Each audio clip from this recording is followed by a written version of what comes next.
Hello friends, मैं हूं Ranjit sir और आप देख रहे हैं आरके कोचिंग ऑनलाइन क्लासेस। आज की इस वीडियो में आप सभी को मैं झारखंड बोर्ड द्वारा जो मॉडल सेट 4 जारी हुआ है साइंस का, आज क्लास 10th का जो है A to Z सोल्यूशन लेकर के आया हूं। जितने भी आपके क्वेश्चंस हैं सारे क्वेश्चंस का मैं आज आपको आंसर बताऊँगा, पूरा फुल डिटेल्स के साथ में आपको एक्सप्लेन करके मैं बताऊँगा। तो दोस्तों आप इस वीडियो में अंत तक बने रहिएगा। और अगर आप चाहते हैं PDF लोड करने के लिए सॉल्यूशन का, फुल सॉल्यूशन का, तो दोस्तों इस PDF का जो है पासवर्ड लगा हुआ है इसमें, ठीक है। तो इसका जो है वीडियो का जो है डिस्क्रिप्शन में मैं लिंक दे दूंगा, आप वहां से आसानी से इस PDF को लोड कर सकते हैं। लेकिन दोस्तों पासवर्ड लगा हुआ है, तो आप लोड तो कर लेंगे लेकिन आपका PDF खुलेगा नहीं। तो उसके लिए आपको क्या करना होगा, आप वीडियो देखिए, मैं बीच में कहीं भी, ठीक है, आपको पासवर्ड बता दूंगा। तो दोस्तों आप केयरफुल रहिएगा, मैं कहीं भी बीच में पासवर्ड बता सकता हूं, ठीक है। तो चलिए दोस्तों, अगर आप मेरे चैनल पर नए हैं तो चैनल को सब्सक्राइब कर लीजिए और साथ ही बेल आइकन को प्रेस कर दीजिए और अपने दोस्तों के साथ ज़्यादा से ज़्यादा शेयर कीजिए। और दोस्तों मैं आपको सजेशन देते रहता हूं, ठीक है, कि मॉडल सेट्स जो है आपका बहुत इंपॉर्टेंट है इस बार एग्ज़ाम के लिए, 2021 बोर्ड एग्ज़ाम के लिए, ठीक है। तो आप प्लीज़ अच्छे से सारे सेट को पढ़िए, ठीक है। चलिए देखिए, मैं आपको लेकर के आता हूं, वीडियो को शुरू करता हूं, क्योंकि बहुत लंबा वीडियो हो जाएगा नहीं तो। A to Z हमको सोल्यूशन बताना है। देखिए ये तो पहले हम जो MCQ और फिल इन द ब्लैंक्स है उसको बता चुके हैं, लेकिन देख लीजिए फिर से मैं आपको जल्दी जल्दी बता देता हूँ। तो देखिए यहाँ पे जो निर्वात में प्रकाश की चाल होती है ना, 3 × 10⁸ मीटर पर सेकेंड होता है। Speed of light in vacuum use, ठीक है, 3 × 10⁸ मीटर पर सेकेंड। अब यहाँ पे देखिए वही क्वेश्चन है, इंग्लिश हिंदी मीडियम दोनों वाले के लिए है, कोई दिक्कत नहीं है इस बार। तो चलिए, हाँ, यहाँ पे ध्रुव होगा दोस्तों, ध्रुव और वक्रता केंद्र को मिलाने वाली रेखा को मुख्य अक्ष कहते हैं। The line joining the pole at the centre of curvature is called principal axis, ठीक है। तो देखिए प्रकाश तरंग उदाहरण है विद्युत चुंबकीय तरंग का, ठीक है, आंसर हो जाएगा। आप देख रहे हैं ग्रीन किया हुआ है। Light wave is an example of electromagnetic waves, ठीक है, तो ये हो जाएगा। पहले का वीडियो आप देख लीजिएगा, पूरा एक्सप्लेन किया हूँ वहाँ पे, ठीक है। अभी मैं एक्सप्लेन इसलिए नहीं कर रहा हूँ क्योंकि मैं वीडियो पहले इस पर बना चुका हूँ। तो ये तो फुल सॉल्यूशन है, एक बार A to Z सॉल्यूशन, इसलिए हम आपको बता दे रहे हैं। चलिए यहाँ पे देखिए एक इलेक्ट्रॉन पर कितने आवेश होते हैं, तो 1.6 × 10⁻⁻19 coulomb charge on an electron is, है ना, इतना कूलम्ब। देख लीजिएगा। LPG का मुख्य अवयव क्या है, नॉर्मल ब्यूटेन एवं आइसोब्यूटेन, ठीक है।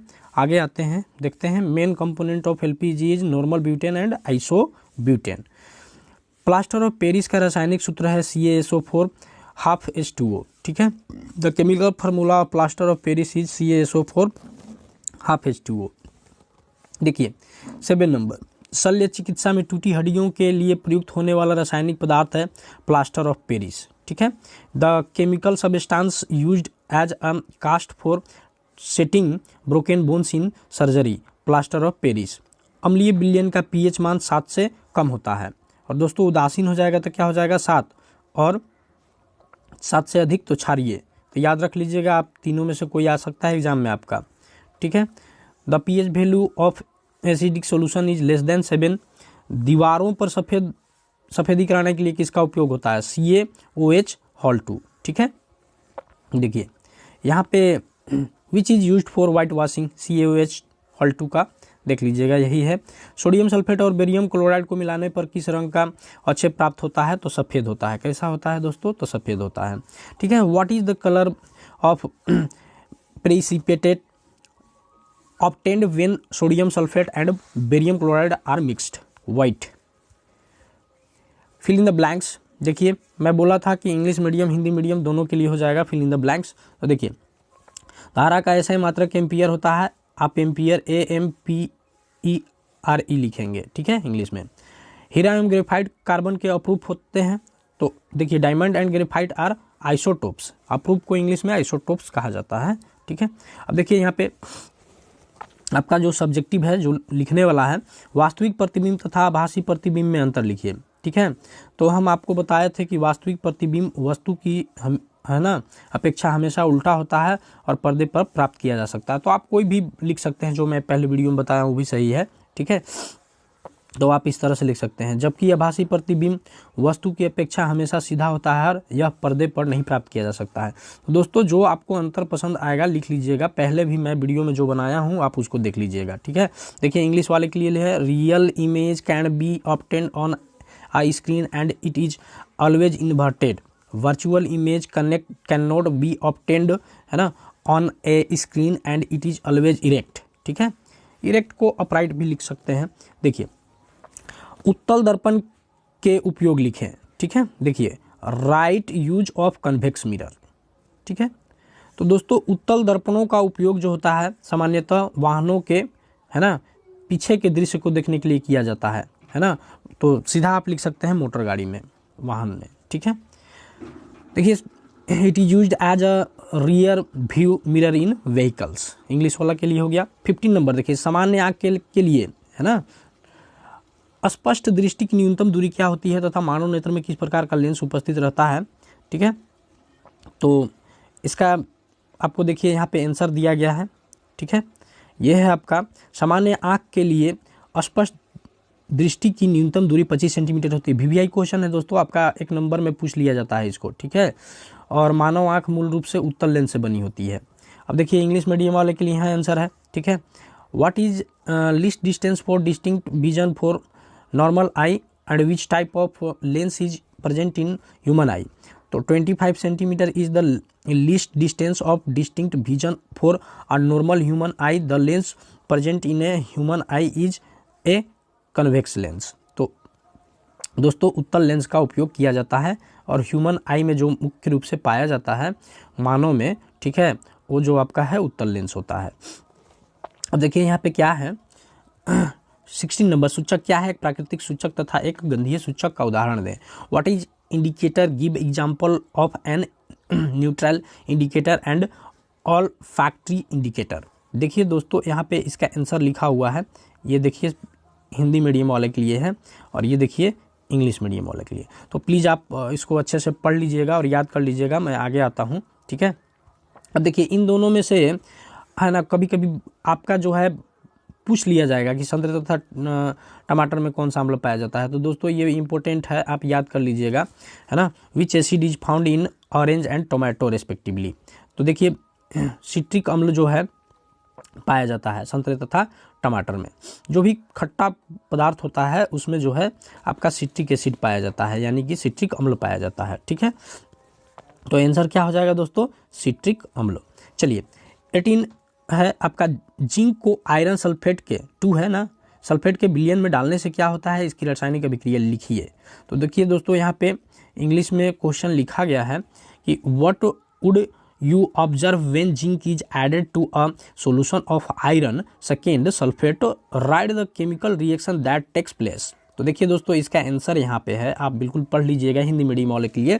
जिंक को आयरन सल्फेट के विलयन में डालने से जिंक आयरन को विस्थापित कर देता है तथा आयरन सल्फेट का हरा रंग फीका पड़ जाता है, क्योंकि आयरन जिंक से कम सक्रिय, है ना, लेस रिएक्टिव होता है।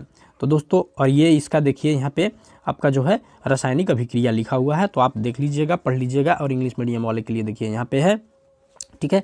चलिए दोस्तों मैं आगे चलता हूँ, आप पढ़ लीजिएगा, आप बिल्कुल आप समझदार हो गए हैं। देखिए यहाँ पे वीवीआई क्वेश्चन है एक ठे, देख लीजिए ये क्वेश्चन जो है वीवीआई है, ठीक है। जीवाश्म ईंधन क्या है, प्रमुख जीवाश्म ईंधन कौन कौन है तथा जीवाश्म ईंधन की क्या हानियां हैं। चलिए ये देखिए, what is fossil fuel, write name of some fossil fuels and the what are the disadvantage of fossil fuels, है ना।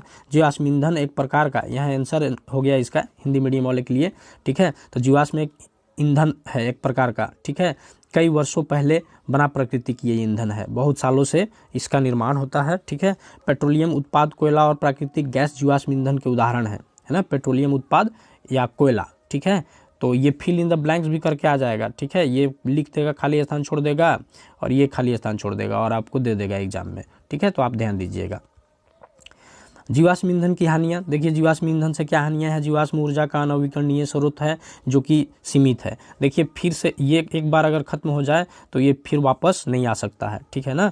तो अनवीकरणीय है, जो हमेशा हमेशा के लिए खत्म हो जाए, है ना। इसके ज्वलन से कार्बन, नाइट्रोजन और सल्फर के ऑक्साइड्स उत्पन्न होते हैं जो स्वास्थ्य के लिए क्या है, हानिकारक होते हैं।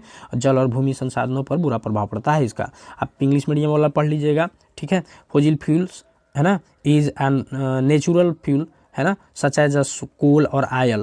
तो देखिए दोस्तों, आप पढ़ लीजिएगा अच्छे से, इंग्लिश मीडियम वाले, हिंदी मीडियम वाले, दोनों के लिए, ठीक है।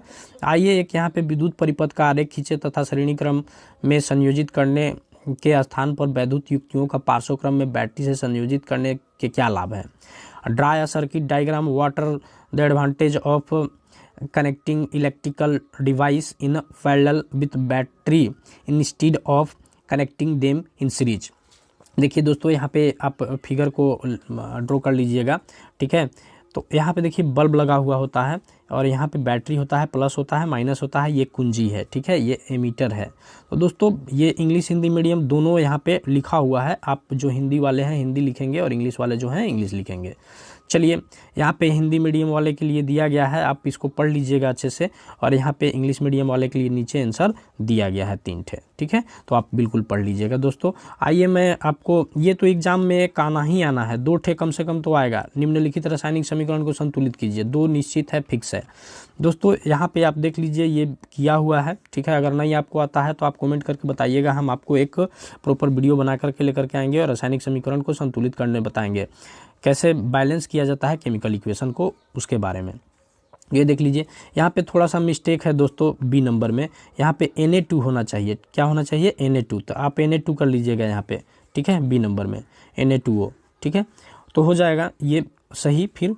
और यहाँ पे देखिए ये है दिया हुआ, आप देख लीजिएगा, आप इसको सोल्व आउट कर लीजिएगा। ये सोल्व किया हुआ है, सिर्फ आपको यहाँ से कर लेना है। तो दोस्तों अगर वीडियो अच्छा लग रहा होगा तो अपने दोस्तों के साथ ज़रूर शेयर कीजिएगा। शेयर करने से दोस्तों कुछ भी आपको दिक्कत नहीं होता है, आप शेयर कर दीजिए। आप और भी आपके जैसे जो स्टूडेंट है वो भी पढ़ेंगे, पूरे झारखंड के विद्यार्थियों को शेयर कीजिए, ठीक है। और दोस्तों आप मेरे चैनल पे नए हैं तो प्लीज़ सब्सक्राइब कर लीजिए। और अगर वीडियो पसंद आ रहा हो तो लाइक कर दीजिए दोस्तों, एक लाइक कर देने में कुछ भी नहीं जाता है। आप लाइक कर लीजिए, सब्सक्राइब कर लीजिए, आपका जहाँ तक होगा आपका बेनिफिट होगा, फ़ायदा होगा हमसे जुड़ करके। और आपका मैं बहुत हेल्प करूँगा एग्ज़ाम तक, एग्ज़ाम के बाद भी, जब आप 11-12 पढ़ेंगे तो भी मैं आपका हेल्प करूँगा दोस्तों। आपको हर तरह का सजेशन मैं दूंगा, इसलिए आप हमसे जुड़ जाइए। और दोस्तों मेरे चैनल का जो है आप प्लेलिस्ट में जाइएगा, और अगर आप सेट 1 सेट 2 नहीं देखे हैं, सेट 3 नहीं देखे हैं, और भी वीडियो सेट 4 का बना दिए हैं हम, ठीक है। तो सेट 4 का इंग्लिश भी अपलोड कर चुके हैं हम। तो आप नहीं देखे हैं तो प्लीज़ मेरे चैनल पे जाइए और वहाँ जा कर के आप एक प्लेलिस्ट बना हुआ है क्लास 10th, है ना, 2021 जो है मॉडल पेपर ऑल सॉल्यूशंस। तो वहाँ पे एक ही वीडियो में आप एक ही में सब चीज़ पूरा वीडियो मिल जाएगा मेरा। तो आप वहाँ से आसानी से देख सकते हैं और सारे दोस्तों को शेयर भी कर सकते हैं। दोस्तों पासवर्ड मैं बता दे रहा हूँ, आप पासवर्ड जल्दी से नोट कर लो, 1 2 3 4। दोस्तों कितना है पासवर्ड, फिर से एक बार नोट डाउन करेंगे आप, 1 2 3 4, 1 2 3 4, 1 2 3 4, ये पासवर्ड है।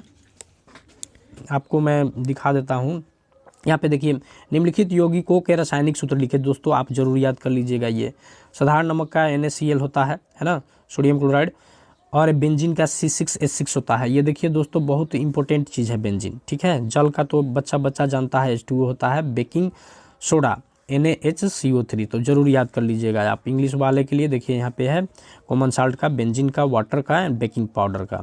मानव नेत्र का नामांकित चित्र बनाइए। देखिए दोस्तों ये उतना इम्पोर्टेंट नहीं है, लेकिन आप इसको देख लीजिएगा, ठीक है। देखिए हिंदी मीडियम के लिए है यहाँ पे, और ये इंग्लिश मीडियम वाले के लिए है। तो दोनों आप देख लीजिएगा अच्छे से, पूरा क्लीन है, नीट एंड क्लीन, आपको किसी भी तरह का नहीं, तो आप स्क्रीनशॉट मार सकते हैं।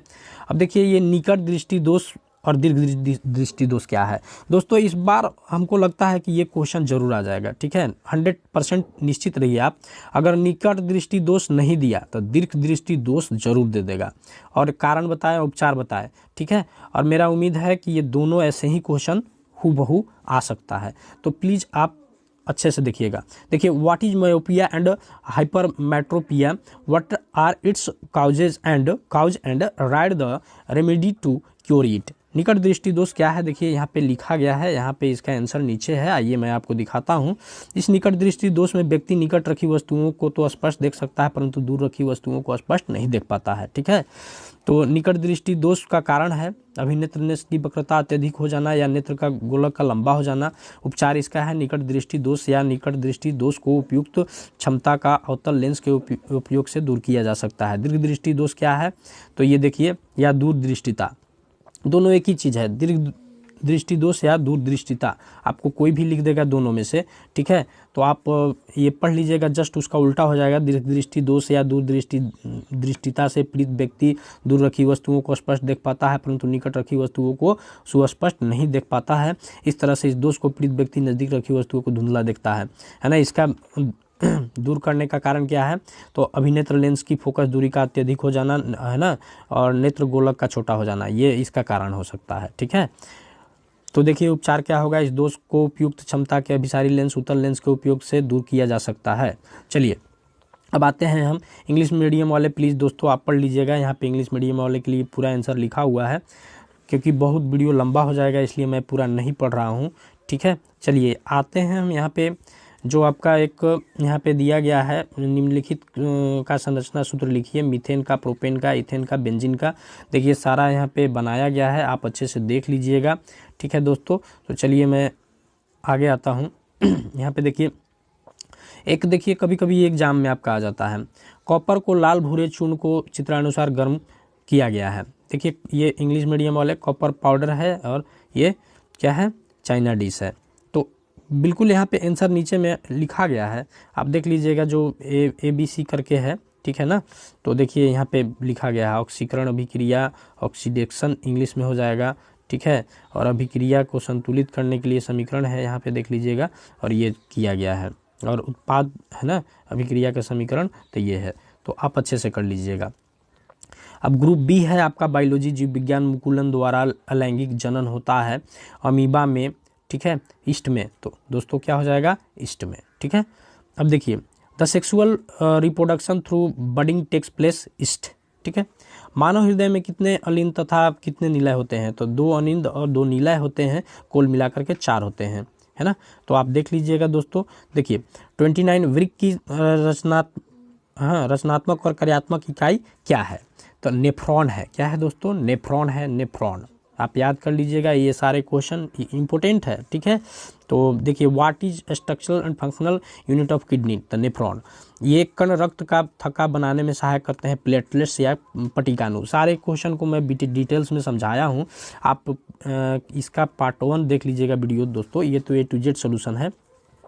चलिए मैं आगे आता हूँ, किस वैज्ञानिक को अनुवांशिकी का पिता कहा जाता है, तो ग्रेगर जॉन मेंडल को, ठीक है। Name the scientist who is known as the father of genetics, तो ग्रेगर जॉन मेंडल। यहाँ देखिए फिल इन द ब्लैंक्स है, अमाशय की जठर ग्रंथियाँ जठर रस स्रावित करती हैं। देखिए गैस्ट्रिक जूस, जठर रस मीन्स गैस्ट्रिक जूस, इंग्लिश वाले के लिए हो जाएगा गैस्ट्रिक जूस, है ना। पादप में जाइलम जल के संवहन के लिए उत्तरदायी है, ट्रांसपोर्टेशन ऑफ वाटर इंग्लिश वाले के लिए। ऐसे पदार्थों को निम्नीकरणीय पदार्थ कहते हैं, ठीक है, बायोडिग्रेडेबल सब्सटेंस, ठीक है। चलिए, पराबैंगनी किरणों के जीवधारियों पर पड़ने वाली किन्हीं 2 हानिकारक प्रभावों का उल्लेख करें। Mention any 2 harmful impact of ultraviolet radiation on living organism. तो देखिए दोस्तों, ये यहाँ पे इसका आंसर है पराबैंगनी किरणों के प्रभाव और नुकसान, ठीक है। तो आप आंसर लिख लीजिएगा। त्वचा के कैंसर का कारण होती है, सनबर्न का मुख्य कारण होती है, रोग प्रतिरोधक क्षमता को नुकसान पहुंचाती हैं, आंखों के लिए हानिकारक होती हैं, त्वचा में बुढ़ापे के लक्षण दिखाई देना। और इंग्लिश मीडियम वाले के लिए देख लीजिए यहाँ पे दोस्तों, है ना, exposure to UV rays can cause है ना, तो पढ़ लीजिएगा दोस्तों, थोड़ा सा वीडियो लंबा हो जाएगा, आपको मैं बार बार बोल रहा हूँ। स्वपोषी पोषण के लिए आवश्यक परिस्थिति कौन सी है और इसका उत्तोपाद क्या है। तो देखिए आइए यहाँ पे इसका देखिए आंसर लिखा हुआ है, और इंग्लिश वाले के लिए water necessary condition for autotrophic and nutrition and what is its by product. तो देखिए स्वपोषी पोषण के लिए आवश्यक परिस्थितियाँ निम्नलिखित हैं, आप पढ़ लीजिएगा। देखिए सारे परिस्थिति को यहाँ पे बताया गया है, क्लोरोफिल की उपस्थिति, कार्बन डाइऑक्साइड की, जल की, प्रकाश संश्लेषण की, सूर्य के प्रकाश की। तो प्रकाश संश्लेषण के उत्पाद हैं ऑक्सीजन और रासायनिक ऊर्जा, है ना, तो ये ध्यान रखिएगा। तो यहाँ सेम इंग्लिश में लिख दिया गया है, आप बिल्कुल ध्यान दे लीजिएगा, है ना, कोमा दे करके सेपरेट किया गया है, तो दोस्तों आप अच्छे से लिख लीजिएगा। वायवीय ऑक्सी तथा अवायवीय अनॉक्सी श्वसन में क्या अंतर है। तो दोस्तों ये देखिए अंतर को दिखाया गया है यहाँ पे, what are difference between aerobic and anaerobic respiration. तो ये देखिए पढ़ लीजिएगा आप, यहाँ हिंदी मीडियम वाले के लिए है, नीचे देखिए इंग्लिश मीडियम वाले के लिए है, ठीक है, आप दोनों देख लीजिए अंतर है। तो प्लीज़ दोस्तों आप अच्छे से, या तो आप स्क्रीनशॉट भी ले सकते हैं, ठीक है, इस तरह से आप पढ़ लीजिएगा, अच्छे से ध्यान दीजिएगा, क्योंकि सारे क्वेश्चन जो हैं इस बार मॉडल सेट से ही आने वाले हैं, तो आप प्लीज़ अच्छे से पढ़िएगा। हमारी पेशियों में अकड़न कैसे आ जाती है। तो देखिए how do cramps occur in our muscles, ठीक है, तो देखिए यहाँ पे आंसर लिखा गया है दोस्तों, आप पढ़ लीजिएगा, ठीक है। और मैं आगे आता हूँ, देखिए कमज़ोर लीवर के बारे में बताया है, हृदय की कमजोरी, सारे इंग्लिश और हिंदी मीडियम दोनों मीडियम के लिए बनाया गया है। अब देखिए यहाँ पे दोस्तों ये अथवा में जो क्वेश्चन दिया गया है ये बहुत इंपॉर्टेंट है, VVI है, मैं कह रहा हूँ आपको ये एग्जाम में आ सकता है। रक्त क्या है, रक्त के कार्य लिखें। What is blood, mention its function. तो दोस्तों आप देखिए यहाँ पे इसका आंसर है रक्त क्या है, ठीक है ना। तो मानव शरीर में संचरण करने वाला तरल पदार्थ जो शिराओं के द्वारा हृदय में जमा होता है और धमनियों के द्वारा पुनः हृदय से संपूर्ण शरीर में परिसंचरित होता है, रक्त कहलाता है। रक्त के कार्य, रक्त का कार्य ऑक्सीजन को फेफड़े, है ना, से लेकर कोशिकाओं तक तथा कोशिकाओं से कार्बन डाइऑक्साइड को लेकर फेफड़ों तक पहुंचाना होता है, ठीक है। भोजन से प्राप्त आवश्यक तत्वों जैसे ग्लूकोज को यह कोशिकाओं तक पहुंचाता है। रक्त हार्मोन्स, है ना, को शरीर के उपयुक्त स्थानों तक पहुंचाता है। रक्त शरीर के तापक्रम को संतुलित बनाए रखता है। बहुत सारा कार्य है दोस्तों, आप प्लीज़ पढ़ लीजिएगा।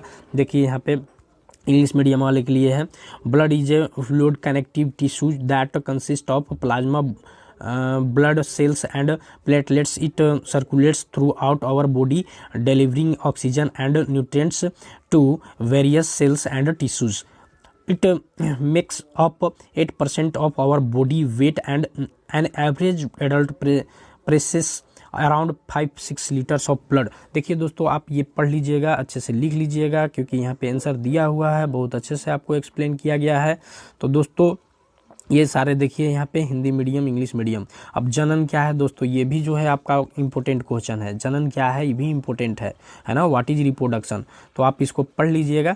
देखिए लैंगिक जनन, अलैंगिक जनन, दो तरह का जनन होता है और दोनों में डिफरेंस बताया गया है ना। अलैंगिक प्रजनन निम्नलिखित 6 प्रकार का होता है। विखंडन, मुकुलन, ठीक है, फिजन, बडिंग, बीजाणु का बनना, स्पोर फॉर्मेशन, पुनर्जनन, रीजेनरेशन, खंडन, फर्मेंटेशन, कायिक प्रवर्धन, है ना। तो ये पढ़ लीजिएगा दोस्तों। देखिए यहाँ से सेक्सुअल रिप्रोडक्शन इंग्लिश में दिया हुआ है, तो ये देखिए इंग्लिश में भी इसको लिख दिया गया है पूरा।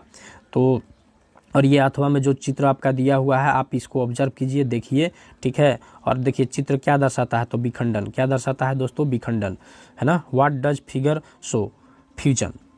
चित्र में प्रदर्शित घटना का विवरण प्रस्तुत करें, अलैंगिक प्रजनन, ठीक है।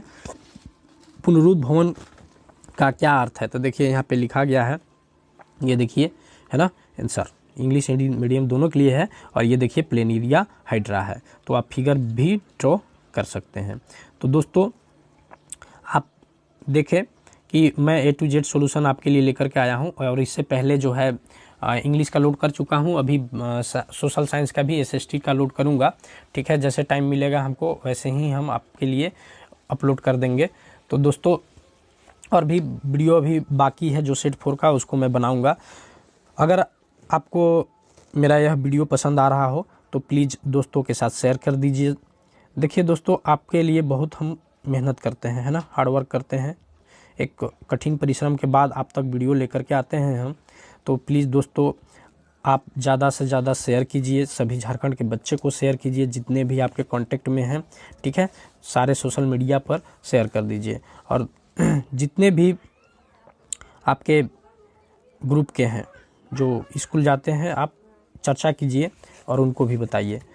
तो दोस्तों, आप मेरे चैनल पे नए हैं तो प्लीज़ सब्सक्राइब कर लीजिएगा, क्योंकि आपका मैं एग्ज़ाम तक ही नहीं, एग्ज़ाम के बाद भी आपका हेल्प करूँगा, आपको कैरियर सलाह भी दे दूँगा, ठीक है। तो आप प्लीज़ मेरे साथ जुड़ जाइए। थैंक्स दोस्तों, जय हिंद, जय भारत।